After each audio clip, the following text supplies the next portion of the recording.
And I was 15 when I went on the pill. By the time I was 23, I was pregnant by somebody I met on a week-long cruise. I was in the classroom lab in college, and I gave myself a pregnancy test, and a classmate saw me, and she said she knew the number to call. I wouldn't have to tell my parents. The abortion clinic was 250 miles away, and I told everybody I was going to a party.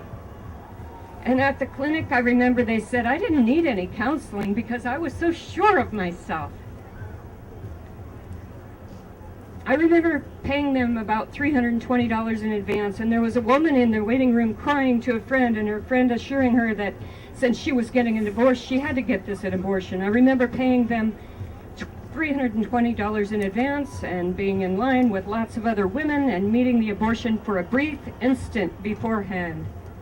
And I remember hearing some women weeping as they came off the anesthesia and asking, what is wrong with them? But I couldn't let it bother me, so I reacted with callous disregard. And finally, I met my husband and experienced the joy of 32 years of monogamy for the first time. After we had children, my mind kept returning to my first pregnancy, and I wasn't prepared for this reaction. They had said that it would be all over. I became transfixed on abortion, and I began to read everything I could get my hands on about it. And the slogans just weren't cutting it anymore. Common sense led me to the truth that there was a fertilized egg alive and growing in my womb the same way my other children were. One day I called the abortion clinic and I asked for my medical records, and I found the pathology report to be very disturbing. Fetal parts identified, and I called the family clinic that dispensed the pill to me and shared my regret and devastation, and all they could tell me was go see a psychiatrist.